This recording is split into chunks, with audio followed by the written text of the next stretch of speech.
God bless you. I'm Alfie Welsh, God.is.Awesome.Jesus.Lord.l Church. It's a real privilege to be up here tonight and to give me testimony. I'm very nervous. It's something I struggle with. But it is such a privilege to be up here tonight to share what the Lord's done in my life. I've been saved 20 months, but I'll share a part of my life which glorifies the Lord, what He's done in my life since I've walked with the Lord. I came out of Germany a good few years ago, and everything was good in my life. Me and my wife was getting on good. Things was good, if you want to put it in terms. But I came back to this country, back home, and I realised that what I was missing was the Lord in my life, Jesus Christ. Everything at the time was good, and I realised that I hadn't had a relationship with Jesus, and I realised it was missing. Over the years, different brothers and sisters has come to me and given the gospel and preached and said, you need to have a relationship with the Lord. But I've always been a very stubborn man. I've always been, I'll do it my way. And whatever I've done in life, I've always done it my way all the way through my life. Adamant that, I was going to do it my way. And I found myself looking for the Lord, and different brothers and sisters coming to me and saying, you need to be with Jesus. And I was going to do it my way. So I found myself walking into a Catholic church where I was christened as, not the same church, but obviously where I was christened was a Catholic. And I believed that, I was going to find Jesus with a religion. I believed that if I was wrong, so was that, and I was wrong with Catholicism. And me and my wife went through the religion with Catholicism, and we even took our wedding vows back in the Catholic Church because we got married in a Protestant church. And the kids got, Holy Communion, and we believed that it was right. And different brothers and sisters was coming to me and saying, you're trying to find a relationship with Jesus Christ, and you're trying to find it through religion. You won't find it. But I was still adamant. I was still doing it my way. And circumstances happened in my life, and I found myself in a situation, and I found myself that still believing that I was okay, and that I was okay. And a brother said to me one day, he said, a relation of mine, he said, would you like to go, he said, and have a look at some property? He said, it might be financially for us. At the time I said, yeah, I said, I'll go. He said, when we leave there, he said, I'm going to introduce you to a very important man.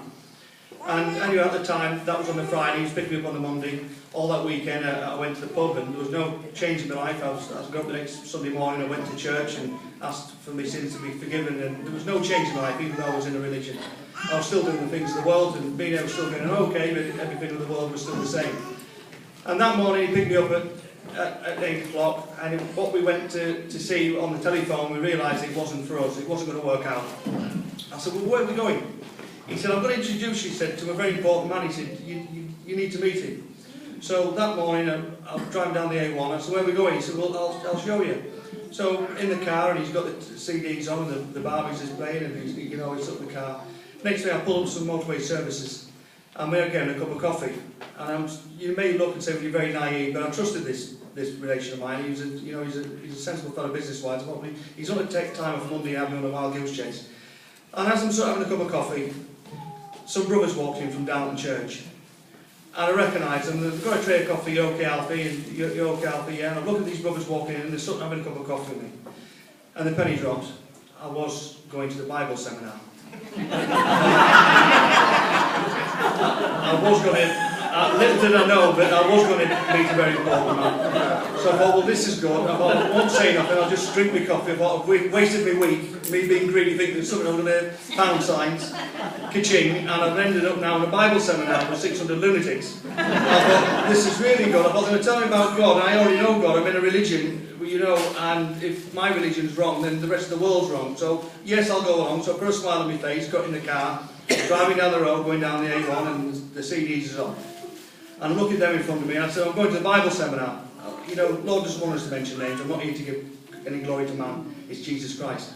And anyway, went to the land of the Bible seminar, and as soon as I got to the Bible seminar, I'm looking at different men from different backgrounds, from different places.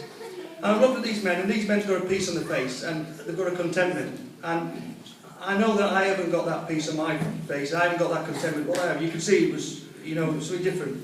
So we checked in, and we went to the meetings, and I'm listening to the meetings, and I was starting to listen, and I was starting to question myself. I thought, I've done it my way all my life. Maybe I've got this wrong, but I thought, well, I will listen anyway. But so he kept on telling me that, you know, I was okay anyway. And I'm listening, and went through the different meetings in the course of the day. The next morning, that night, I went to bed, and different men was walking to give the testimonies. Just walking in the rooms and give the testimonies and walking out. And I heard these men giving testimonies. I've obviously heard the word in the daytime. And I'm looking, and they turned to me to give a testimony. And I, obviously, not for me to give a testimony, but I give my own testimony. And they listened to me. Obviously, I hadn't had a meeting with the Lord, but I give a testimony how I wanted to find the Lord. And I believed I was right.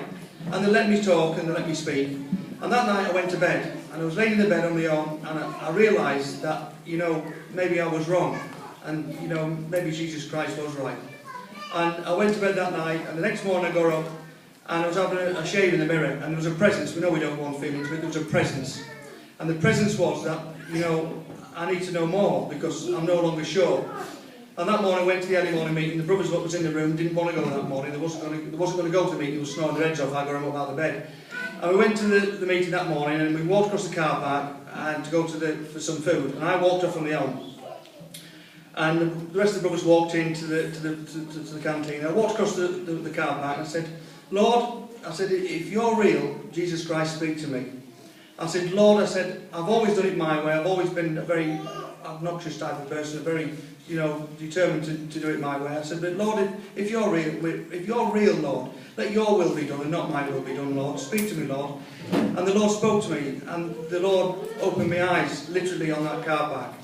And I know that my eyes have been opened, and I've got my hand on a light and life bus at the time. I'm looking at the light and life bus, I'm looking to where I am, I'm looking around the car park. And a brother walked out to me, the same brother who I went with, and said, come on, have a cup of coffee, he said, and have some cereals. My head was confused, very confused. And different brothers was coming up to me, speaking to me. So I started to ask questions. And the questions, what I was asking, the Bible was answering. And as I'm asking these questions, I kept going to the Bible, referring to the Bible was answering. The more questions I was asking, the more the Bible was answering. And I realised that, you know, I was no longer right, that Jesus Christ was right.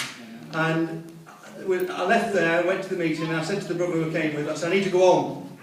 There's some testimonies from lads from Northern Ireland about religion. I said, listen, I said, I haven't got to hear anymore. I need to go home. I need to get back to my wife and kids. There's a lot where I've taken in. I need to go home. As I left there, a brother from Darton Church was behind me. And I'm wheeling the trolley and I'm wheeling back towards the car, and he's speaking to me. And I turned around to him. I said, I'm on a journey. I said, I'm on a journey. And he said, you know, you need to get in a church. And he's telling me what I need to do. I said, I'm on a journey. I said, I'm on a journey with Jesus Christ. And he said, you know where you're going? I said, I know exactly where I'm going. I said, once I was in the dark, but now I'm in the light. Thank God I am. I came back from there, and my wife, as soon as I walked through the door of the house, she could see that I had a piece of contentment. She saw it straight away. She offered me a drink of wine, and I said, no, I haven't got a thirst. Since that day, I haven't got a thirst. He's took cigars out of my life and the drink, which I wasn't a big drinker, but he took that away from me. And he's brought me closer than we've ever been. It was always a close couple, but we've been closer. But there's something where there's so many miracles I could say what's happened in my life since I've had a walk with the Lord, and I could be here all night, and I don't want to do that for you. But there's something in my life what the Lord healed me of, and I feel it's laid on my heart to share this, and I feel that I need to share it. That I suffered with depression. I suffered with nerves of depression for years, and it was something where I dealt with, and I suffered with depression. Praise the Lord, he's healed me that completely. He's healed me that, and when you say about miracles in your life or performing miracles, I've seen miracles literally. So I've seen them in my own life. He's brought me and my wife to a place which we never was before in the world. I just want to say this. If there's anybody here tonight what's in a wilderness, what hasn't got a personal relationship with Jesus Christ, if you're in a wilderness, put your hand out and he will find you. God bless. Amen.